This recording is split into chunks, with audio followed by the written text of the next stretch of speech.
All right.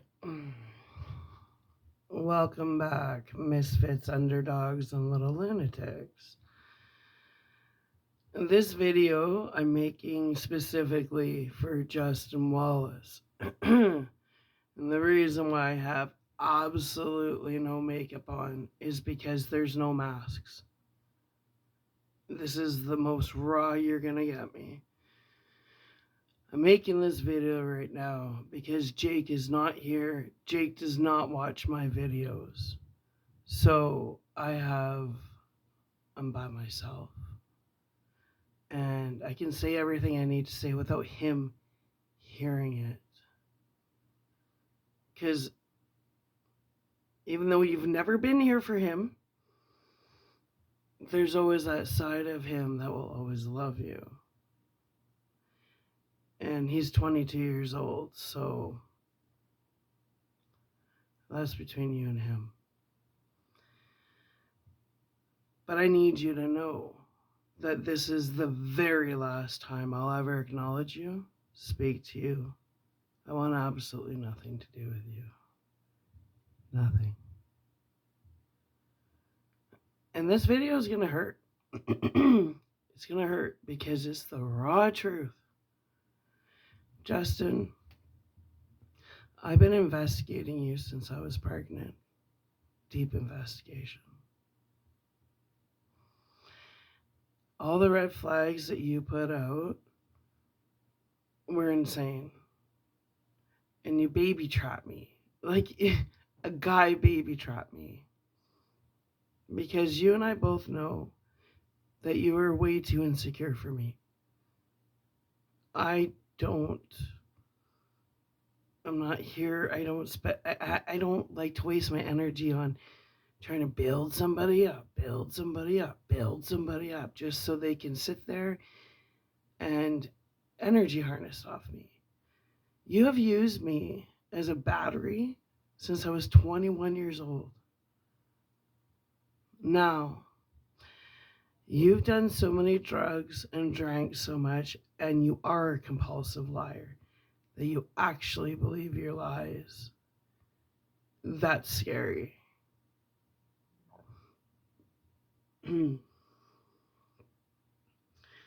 Our relationship started off with you manipulating me. I don't think you remember anything because of all the drugs and booze you've like. But I'm not holding back. So, suck it up, Buttercup. I can't shed there's not one tear left in me that I can shed. Even it's changed so much for me that I know a couple months ago I was like, because I could feel you because you were pulling on me. I'm like, Justin, my love for you is unconditional, but that status has changed. Like, I don't have any love left for you. Like, none. There's none. None. After everything you've done to Jake, you tried to kill my son, because you've never been a father. You tried to kill him and you lie about it. What father tries to kill their kid and lies about it? You. Because you only care about yourself. You've always been the most selfish person I know, and I'm going to try not to swear. That's how mad you get me. And I don't even have this written down. My memory is clear. Why? Because I'm sober. Why? Because I'm celibate. Therefore, my energy is my energy. Why? Because I don't have a cell phone. I have a little fucking old flip phone. Oh, swear number one. I don't do social media. I don't even check social media because I don't care. I think that humanity is the most disgraceful it's ever been. Everybody's so insecure, materialistic, money obsessed. Justin, I'm going to go back to the very beginning.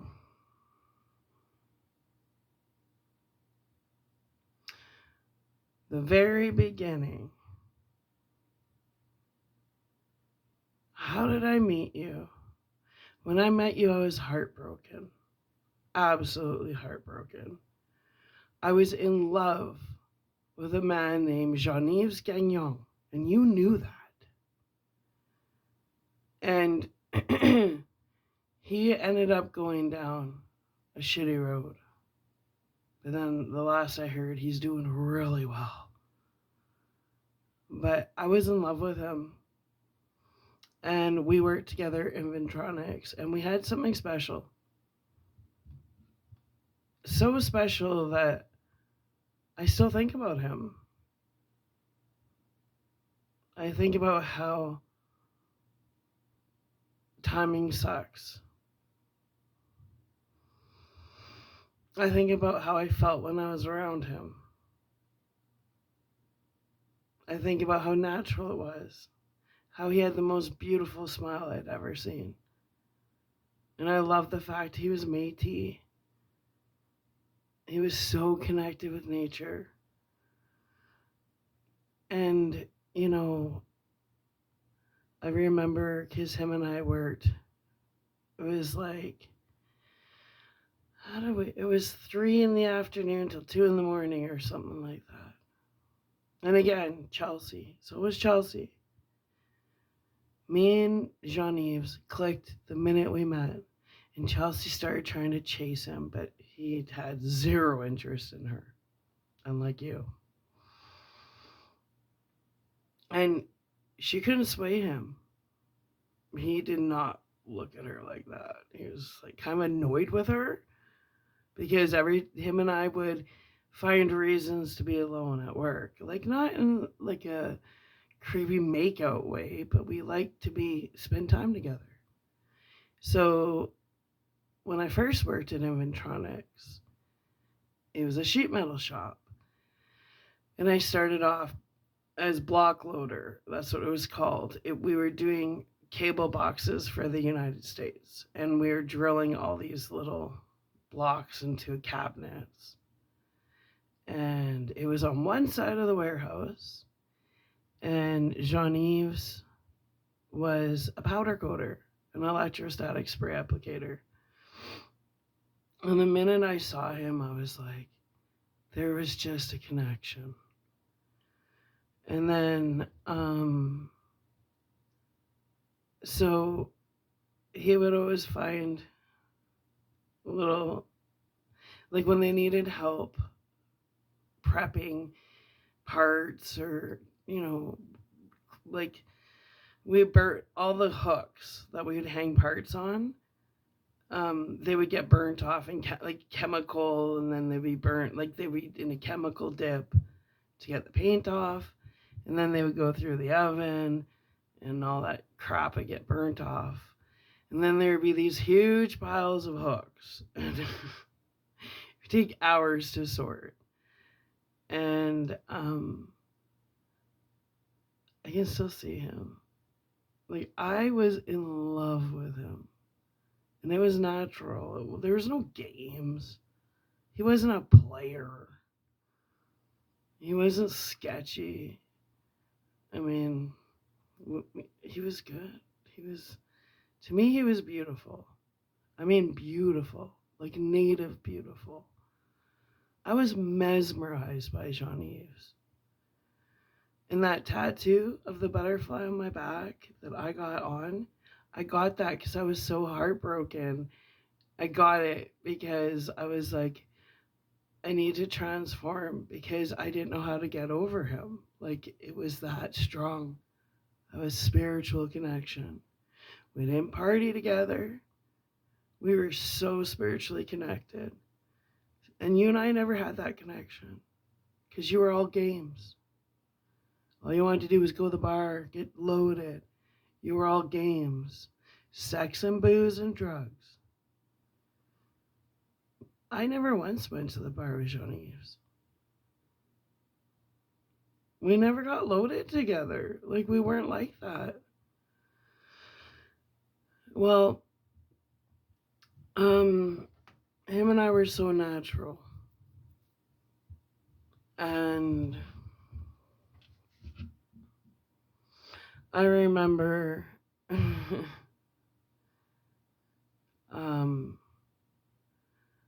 he would always come get me when they needed a helper in the paint area so we could hang out, right?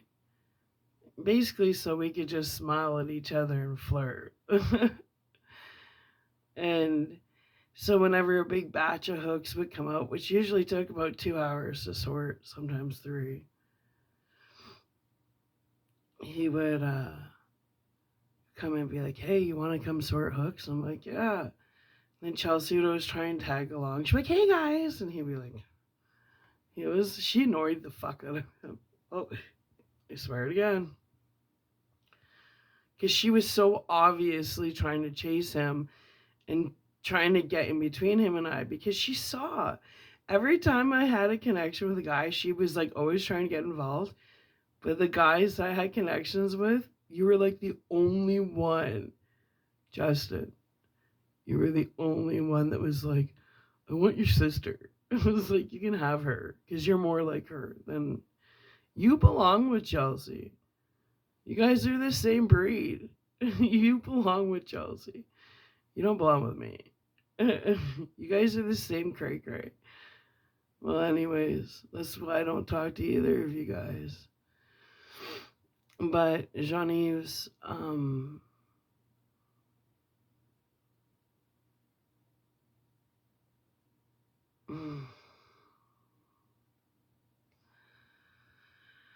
so we would sit there, and he was a hockey player. He was a huge hockey player. He had the hockey bod too. But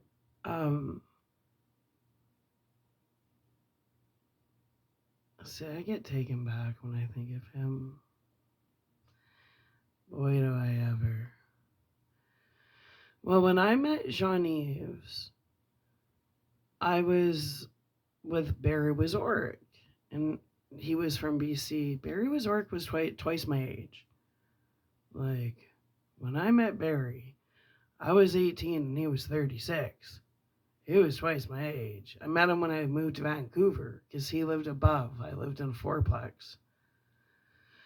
And then I knew I had to get the hell out of Vancouver. And he had never left Coquitlam. So I knew that he wouldn't follow. But I was too young to be like, it's over. So I was like, Barry, I'm moving home. And he's like, okay, I'll come with you. And I was like, what? Like, I wasn't expecting that at all. I was expecting to go home alone. But I wasn't mature enough to be like, no, Barry, like, you stay here. Like, whatever little minute relationship we had, it's over. Like, I'm going home. But I'm not going to say he followed me, but he just assumed, no, I'll come with you. And it was like, shit. I don't know what to say. Because Barry was nice. He had a drinking problem. But Barry made me laugh. Barry was one of the funniest. I've always said that. I said Barry literally was one of the nicest men, one of the funniest men I had ever dated. And that relationship went on for almost 3 years. And it wasn't supposed to. He was a total 80s guy. Like, when I met Barry, he had a mullet and a blow dryer.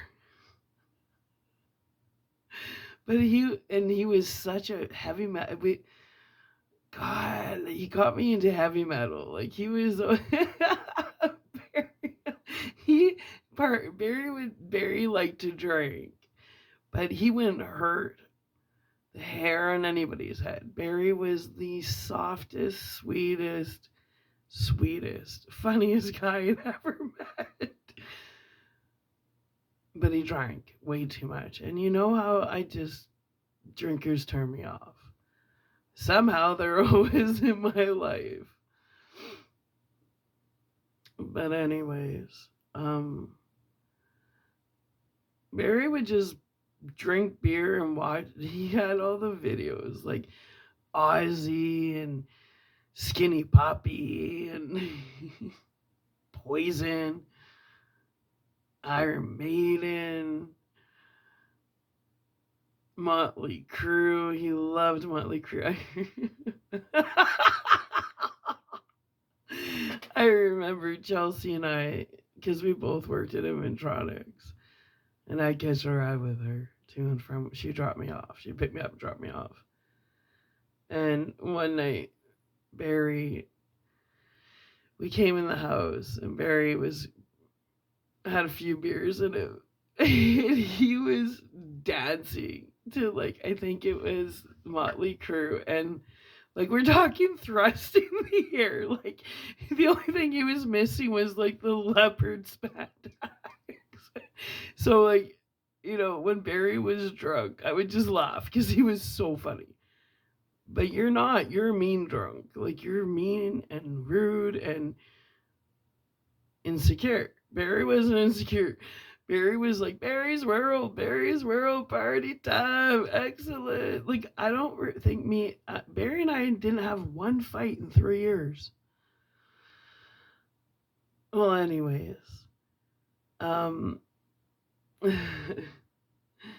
so, but then when he moved to Sherwood Park, when he moved back with me, he had never left Coquitlam.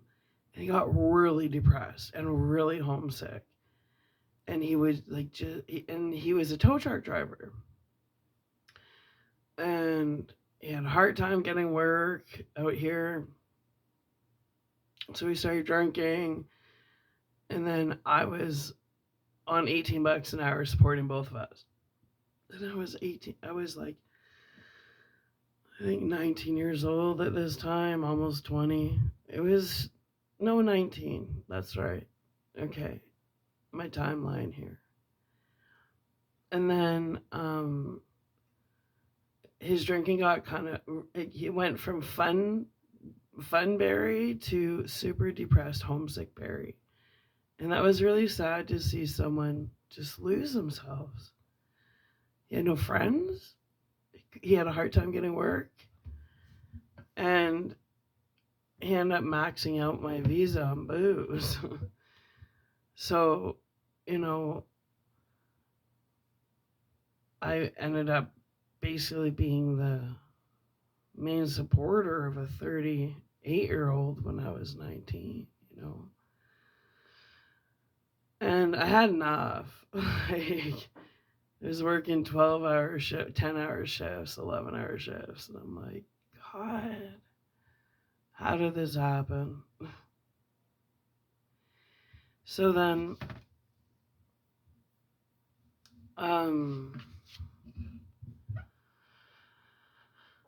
so I remember that, like, when I met Jean-Yves at work, it was like, we clicked. But I've never, honestly, Jess, I can look at you.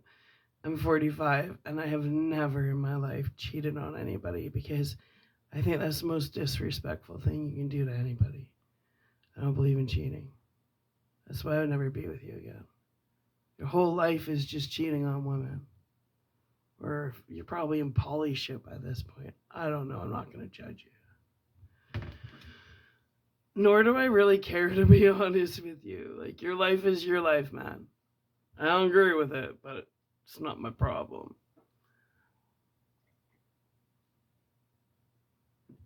Well, anyways. So, Barry was drunk all the time. Never violent, never mean, just drunk. And Jean-Yves and I were friends. And I remember we were starting to get closer. And, you're kind of getting close to someone and you're not physically cheating, but there was definitely an emotional affair starting. And I had said, well, my boyfriend, da-da-da-da-da. And when I told him how old he was, he's like, what the hell are you doing with somebody that old? He's old enough to be your dad. And then we didn't talk a whole lot about him. But I remember he had this little forest green Ford Ranger, like a little tiny one. And we would just sit in there on our break and listen to Fleetwood Mac. And that was like, we clicked. Because I love me some Fleetwood Mac. Well, anyways, he never pressured me to break up with Barry, nothing like that. But he was like, Sarah, you can do better. You shouldn't be supporting an alcoholic that's old enough to be your dad. And there just came a point where Jean-Yves and I got close. And the more closer Jean-Yves and I got, the further I drifted with Barry. Because Barry, at this point, he was married to the bottle. And it went from beer to hard to vodka. And I'm like, oh, he's starting.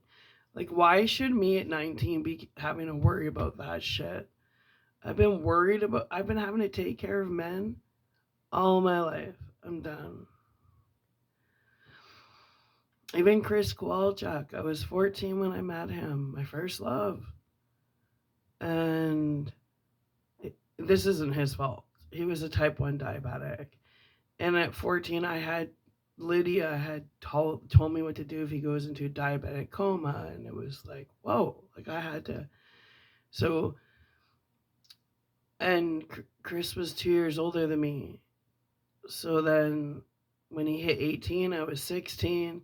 He started going to the bars, and Lydia's like, don't let him drink. What the fuck am I supposed to do? So then I became like a mom to him. So every time he was drinking, I was like, you shouldn't drink, and he'd get annoyed with me.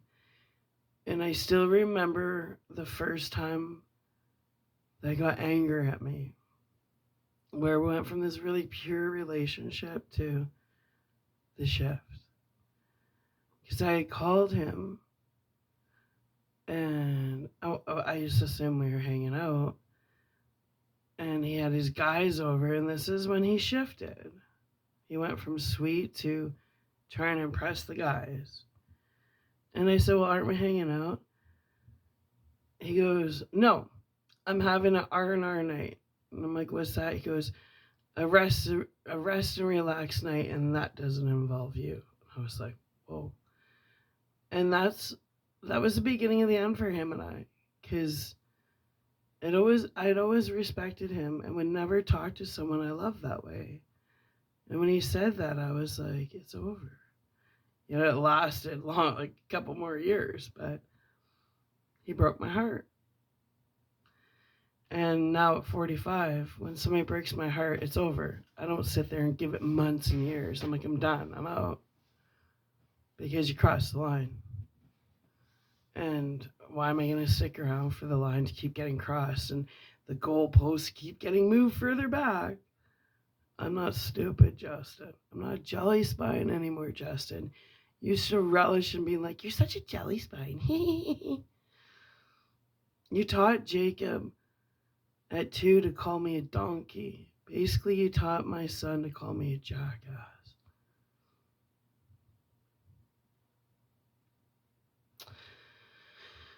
But that's besides the point. I'm trying to remind you of how you and I actually met. What led up to you coming into my life. Well, that I know, I'm pretty sure your story is a little more orchestrated because that's how you are. You're calculated. You like to make things look like fate, but you orchestrate everything. And you know you do. You're a manipulator. Whether you want to admit it or not, you're a master manipulator. And you're a compulsive liar. To the point where you even believe your lies. And you're selfish. And the only person you think about is yourself. Sorry, I told you, I'm being as honest as I can. No makeup, man. No masks. Well, Jean-Yves and I got involved. And he had a cousin. I didn't know that Jean-Yves would dabble in stuff back then. And he had a cousin. And I remember he came back to work after the weekend and he was broken. And I was like, what's wrong? Because we hung out on the weekend the one night and he was supposed to hang out with his cousin. But he ditched his cousin and he hung out with me. And he was broken. And I said, "What's wrong, Johnny?" He was like, "Well, what's going on?" And he was like crying. And he goes, "I don't know if somewhere deep inside he was angry at me. I don't think he was, but what had happened was his cousin had bought some heroin. And the night Johnny was hung out with me, he was supposed to hang out with his cousin. And his cousin OD'd and died. And he felt like if he wasn't with me that night and he was with his cousin, it wouldn't have happened. And Johnny was broke hard. And he ended up like quitting his job. He was broken. And then he went to Starman Custom Metal. And we had no closure. Like, it was like, I missed him. And then he couldn't recover from that. So he was from Whitecourt. So he moved back to Whitecourt. And I missed him so much. I just wanted to feel his energy again. And that's what made me apply at Starman Custom Metal. Just so I could feel closer to him again, just his energy. That's how much I missed him. Well, I got the job at Starman Custom Metal where you worked, right? Yeah. And when I met you, I was in no condition to date anybody because I was heartbroken. And then, but I did hit it off with Mark. And Mark and I, again, this is why you're such a manipulator. Mark and I really got along well. Like, we spoke the same language.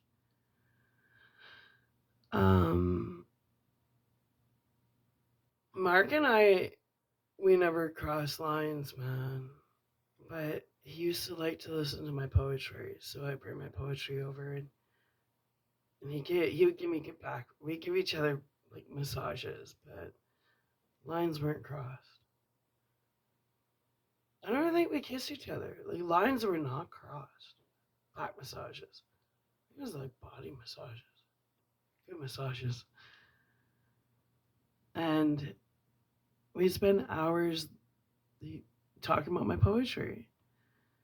And I remember him saying to me, one of the last conversations before you cockblocked him was I crashed at his house. I fell asleep because we had a couple of drinks. Again, no lines were crossed besides these body massages.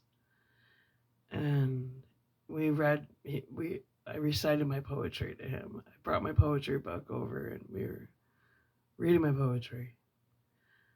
And I was following him to work because we, like, literally, he went to work.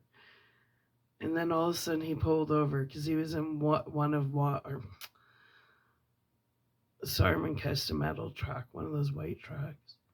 And he pulled over and I pulled over. And he got out and he said to me, "Hey, Sarah, I think you're a wonderful poet. Don't stop."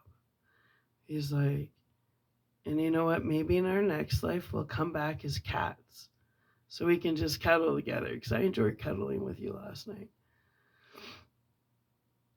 And then you saw that connection between Mark and I, but you already had it out for Mark because why? Because you had worked at Starman Custom Metal previously, and you end up going back to Starman. And you and Wayne Sarman used to party together all the time. So you guys were like buddies before you left the first time. Well, when you went back the second time, Mark didn't party with Wayne, but Wayne held Mark on a pedestal. Mark was a very good worker, and Wayne really appreciated him. And you got so jealous that you wanted to destroy Mark. You caused so many problems in Mark's life. So you tried to cause friction with Mark and Wayne. And then you didn't even like me. The only reason why you even started chasing me was because you knew Mark and I were hanging out. That's how manipulative you are. And you've gotten worse over the years. Because I remember I was so mad because, and you lied about Mark. That's how you did, because you were like, me and Mark weren't together, we were just hanging out. And I remember you were like, you opened up my paint booth door, I was painting. And you were like, hey, you had long hair at this time. You're like, hey, you want to smoke a joint after work? I was like, yeah, sure. We'll go for a walk and get a coffee. And that's what turned me on about you, was I liked weed. And I promised myself after Barry, I'm not going to be with another drinker. So when you said to me, hey, do you want to get a coffee and smoke a joint, go for a walk after work? I thought, this guy's awesome. He's not like, hey, you want to go have a couple drinks? I thought, that's great, right? And you kind of reminded me of Eddie Vedder at the time. I'm like, and in those days, I loved my long hairs. You had a good head of hair, Justin. A killer head of hair. Well, anyways, you had great hair. But how manipulative you are is I remember after the first time we were intimate, we had to go to work. You crashed at my house. And you didn't have work clothes. So I lent you a pair of my work pants. I always wear the guy skater pants to work. And you went up to Mark and said, look whose pants I'm wearing. I didn't go home last night. I was so mad at you. Because Mark was my friend. And you caused fucking problems. And who ended up quitting that job?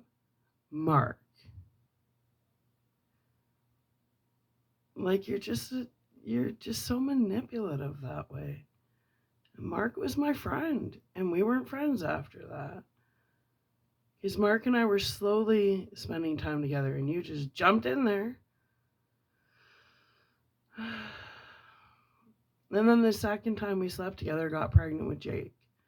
You baby trapped me, man. I had no intentions. Well, I remember you were renting a room off Shane and Tracy on Candy Cane Lane.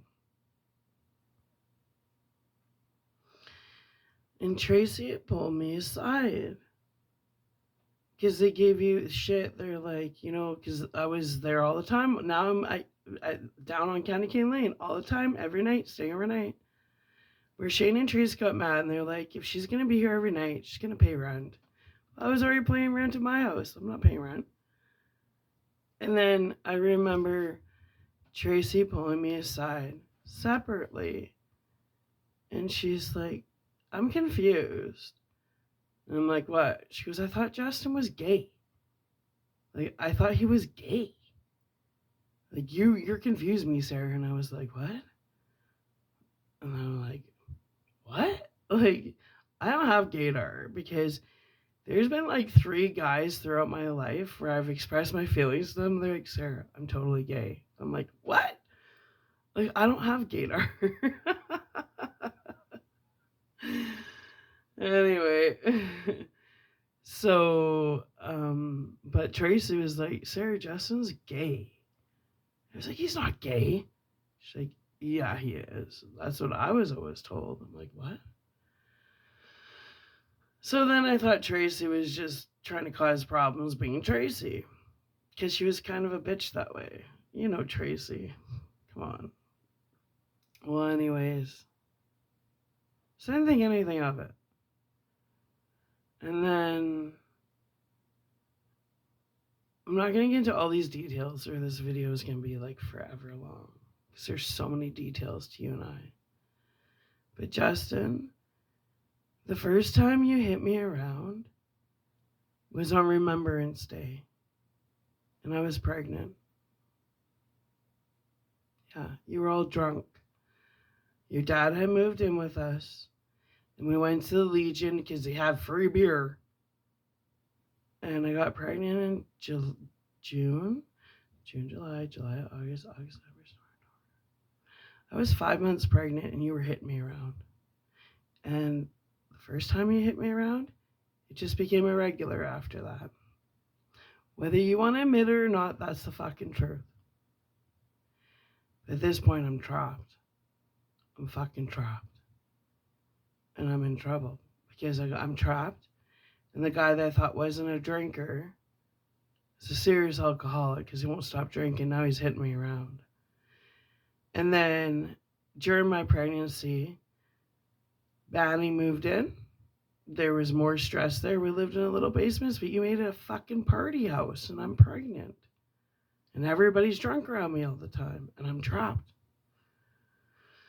And then Carl and Nikki moved to town, and now they're always at our house doing laundry. Do you not remember that? And you weren't even home. So I'm pregnant, and there's these people at my house all the time, and I don't know them, and it's like, what the fuck? And then, and you were always stressing me out. Like, I remember you went pay for the insurance on the vehicle. And I kept saying, Justin, pay for the insurance, or registration. You're like, nah, I won't get pulled over. And then when Jake was 3 weeks old, we got pulled over. And I had basically a newborn. And it was cold winter. Jake was born at the beginning of March. And we had to beg the tow truck driver to let us sit in the truck. We had a baby and we were freezing outside. Because why? Because Justin wouldn't pay the registration. Because Justin knows everything. Right, Justin? Like, you were always stressing me out. And I was 21. Baby trapped. And then, so at this point, I remember sitting in the closet in our bedroom, crying my face off, going, how did this happen? I was 7 months pregnant. It's funny how you could afford to drink every night, but I spent my whole pregnancy on an air mattress. You couldn't buy your pregnant girlfriend a bed, but you could buy booze and pot all the time. Right? You forgetting all this, Justin? Yeah, you have a selective memory. Well, what happened when I went to labor, Justin? First time I thought I was in labor, went to the doctors, checked the cervix shit. They're like, nah, the baby jumped on your bladder, you pee in the bed. I thought my water broke. And then we had another false alarm. You took me to the hospital, checked the cervix. No, you're not dilating. Okay. The third time I was having contractions. And I called you at work, and I'm like, Justin, I'm in labor. You're like, don't do this. Don't pull me out of work again. I was like overdue at this point. Because I was due on February the 29th because it was leap year. And Jake was born on March the 5th. But on March the 3rd, I was in labor for 38 hours, man. I said, Justin, I'm in labor. And you said, don't call me out of work. Call your dad. And I had to call my dad. And I'm like, Dad, I'm in labor. And my dad's like, well, I'm busy right now. Like, nobody would take me to the hospital. And then I remember Dad's like, okay, fine, I can leave. My dad dropped me off at the front doors of the Grey Nuns. This is Jake's birth story. And I had to wobble into the hospital. alone, laying in a hospital bed having contractions, alone. I remember they put me in the shower and put me on a chair because I was so uncomfortable, alone. And that's when I realized I was allergic to morphine because they gave me morphine. I broke out in a bunch of hives, and that sucked. Alone. Well, long story short, 38 hours of labor, then an emergency C-section. And what happened, Justin? All you assholes. You guys were all gone by 10 o'clock at night, including you. You weren't a doting father. I had an emergency C-section, and nobody would stay with me.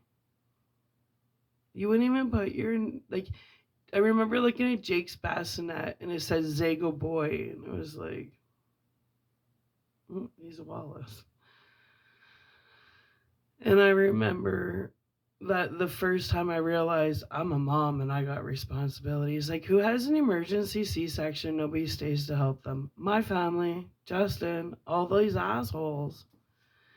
And I remember sleeping and hearing this baby crying. And the first initial reaction was, somebody shut your baby up, I'm tired. And then I woke up and I looked over and realized it was my baby crying. And I had staples all across my stomach. And in fact, the staples ripped open. This is the same night of having emergency C-section. Because I pressed the button for the nurses. Jake was screaming, he was hungry. I needed help. I needed someone to take him out of the bassinet so I could feed him. And I pushed the button, nobody would come. I pushed it like 3 times. The nurses were like, we're on our break, we'll come after. And I'm like, I need help right now. So all my abdominal muscles cut through because it was emergency. I turned over and lifted the bassinet onto my legs, and all my stitches ripped open because nobody would help me feed my baby. And that was definitely foreshadowing the life I was going to have with you. It was me and Jake against the world. It was always Jake and I against the world. And that was the honeymoon phase with us. Because you beat me all the time. You beat Jake all the time. You hated Jake. You never liked Jake. You were such an asshole, Jake.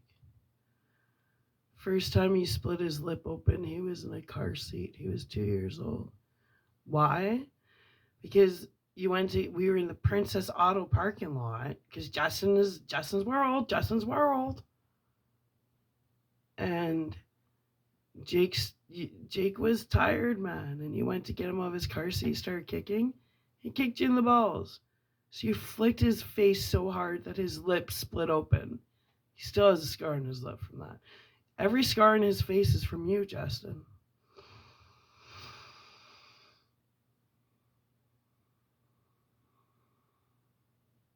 No, I'm not going to air out all the dirty laundry, but let me tell you, that was the honeymoon phase. And it just kept getting worse and worse and worse. And the only reason why I stuck it out is I didn't want to disappoint my grandma. I took the beatings, I took the abuse, and I remember coming to Edmonton for Easter, and Grandma and I went to Mass, like a 3-hour Mass, at St. Joseph's Cathedral in Edmonton there. Jake was having a little temper tantrum. And Grandma's like, Tesoro, you stay. You need church. She took Jake across the street to the gas station and got mini M&Ms and water. Wasn't smart. He got hyper. But I tried calling you a bunch of times and you kept ignoring me. Because Grandma and I were sitting in the parking lot waiting for Shirley to pick us up. And then I finally got hold of you. You were like, "What the fuck do you want?" And you were on speaker. And my grandma said, after all the phone, she goes, "Tesoro, I want you to leave him. I don't want you with him." My grandma, she's like, "Is this the first time?" I said no. And I told her everything that you've done. And she's like, "Tesoro, please leave him. He's not good for you and he's not good for Jake." And when she gave me permission, I literally waited for permission. And when she gave me permission to leave you, I began my escape plan to get the fuck away from you. And it's interesting because she died maybe a year after that. And you stole my inheritance from her funeral. Yeah. And after Grandma died, you knew Grandma was like the only mom I had. I was so heartbroken. And you started beating me around. And I remember journaling, how can he be so mean? How can he be so mean? If I've ever needed support, it's right now. I live 6 hours away from family and anybody I knew. At this point, you had already stolen the inheritance. But you wouldn't admit to it. And 6 months after Grandma died, so I knew you were just there to steal the inheritance. I knew you were sent in, Justin. Because Grandma died on September the 9th of 2006. And then 4 months later, you broke up with me. And I begged you, don't do this to me. And then it was 8 months of supreme hell of you fucking everything in sight. Doing so much cocaine and fucking everybody. Beating on me when I'm dealing with the loss of the only mother I had. And then on January the 8th of 2008, and I still remember it was 8:08 p.m. because I remember looking in the microwave because you were out screwing Turnbull. Wasn't it Turnbull? Kim Turnbull. Yeah, you were out screwing her. One of these chicks you were screwing. Well, I know Kim Turnbull was one of your little circuits that you did. You had 5 chicks on the go, buddy. I don't know if it was Turnbull this time. It was somebody. I think it was that Candace chick. I don't know. There's been so many, Justin. But anyways, I remember I was made a nice dinner. You know, because Justin needed vegetables, potatoes, and meat because that's how his German grandma Munda cooked, and he wanted me to be just like Munda. He's like, "You should be like my grandma and get up at 5 and do all your chores." That's how he treated me. Yeah, like his little bitch. And I remember I had to make sure dinner was ready. He always had a nice dinner hot, ready to go. And I remember I kept looking at the plate, it had saran wrap on it, and I put so much effort in, like I always did, and watching the condensation drip into the rice. Just watching it. I think it was salmon rice and vegetables. Just watching it drip into the rice. Thinking, and I didn't even eat it. Like, I don't like salmon. I was thinking, why did I make sure that it was perfectly cooked? I had my timing perfect, so when you got home from work, it was piping hot. And now it's 2 hours later, and I'm looking at this plate of food, and the saran wrap has all this condensation dripping into the rice. And I knew you would flip out if your rice wasn't perfect. that's how you were. And I'm trying not to get stuck in that moment. And then I kept trying to call you and you wouldn't answer. And then finally you answered. And you're like, what the fuck do you want? I was like, just wondering where you are. Like, I go, dinner's getting cold, man. And you're like, do you remember what you said to me? I'll never forget what you said to me. You're like, you know what? Our relationship is like a toilet that needs to be flushed. I say, excuse me? I go, you have one chance to take that back. One chance. And you're like, you fucking heard me, bitch. Our relationship is a fucking toilet that needs to be flushed. And you know what I did after that? I got off the phone because we had quite the CD collection. It's so funny. I was like, okay, I'm out, because I was trying to get away from you for a year. Like, after Grandma died, I'm like, I need to get away from this prick. So when you gave me the green light, I was like, I'm out, man. Like, you have no clue. That was one of the happiest days of my life when you said that, whether you believe it or not, because I didn't shed a tear. The first thing I did when I hung up the phone was I grabbed all of our CD books. And I was like, my CD, his CD, and I went through all of our CDs. Because I'm like, I'm not losing my music.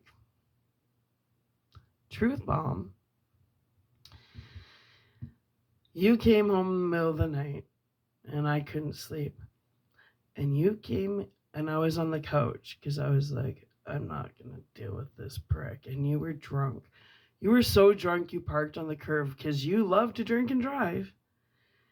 And you walked in, and you woke me up. And what did you say to me, Justin? Of course you don't remember.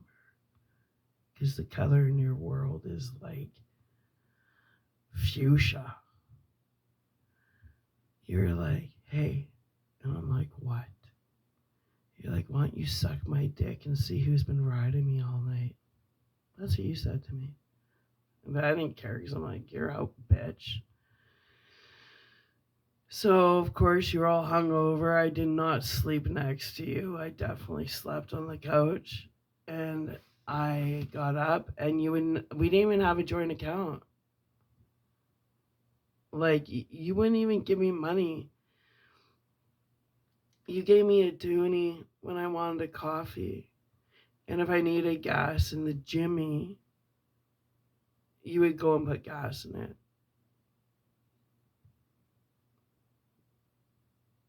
Yeah.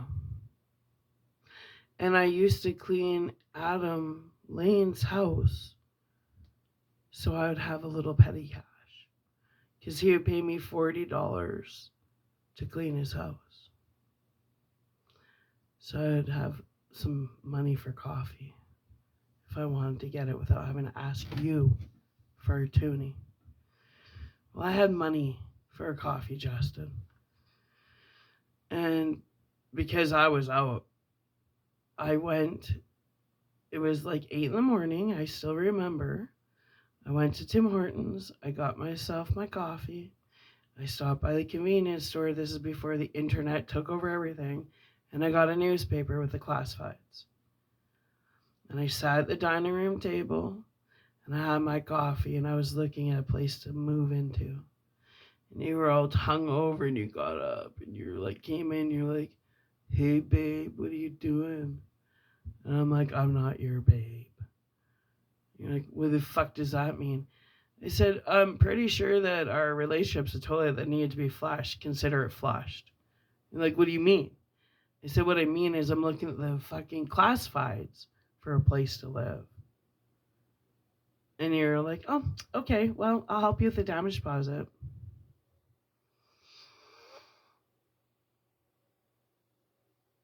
And then it went from hell to like the 9th date of hell with you. It got so bad. Holy fuck. When I thought we had hit the worst, you just showed me you were a fucking devil. And I'm not going any further because I don't want to ever relive that again, not even through talking about it. But you can go around and tell whatever fucking lies you want to whoever you want. But considering I'm sober and not a total waste of skin, you and I both know that's exactly the truth. And the story I just told over the last hour, that was the honeymoon phase. Ew, lucky me. You were always out at the bar drinking. Your dad was more of a husband to me than you. I had more conversations with your dad than I ever had with you. That's why when Banning died, I was so brokenhearted. Banning was my good friend. And he used to beat on Banning daily. You would beat on me, beat on Banning, and beat on Jake. And then you'd go out and you would cheat on me and play this victim role. And that's how you got laid.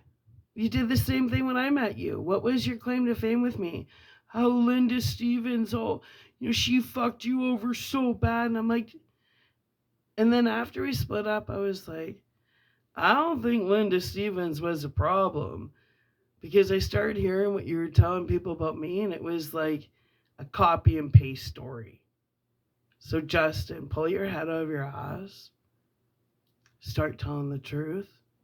I don't really give a shit. I don't care. This is it. I will never, ever acknowledge you again. Stay away from me. I have protection, and everybody knows not to let you, just stay away from me. And the right people know the truth. So you can lie all you want. I don't really care. It was so long ago, Justin. The last time we had one of our little rendezvous, because it happened once in a while after we split up. I didn't really have a choice. You had a key in my apartment. When what Justin wanted, Justin got it. You just walk in and have your way with me, right? Right? You thought you owned me. Well, Justin, the last time, which was disgusting, that we ever touched each other was in 2010. And you called me Christy. Whatever, buddy. So you need to quit being so fucking delusional. You and I have been over for decades, man. Like, duh. But you believe your own lies. So stop it. I don't ever want to see you again. I know about what you've done on the dark web with me. Okay? You disgust me. And what you've done to me and Jake is completely unforgivable. And I really don't care what happens to you from this point forward. And I hope Jake comes to his senses and learns to, he doesn't, just leave him the fuck alone. You've never paid child support. You've been absent all his life. No need to come in now.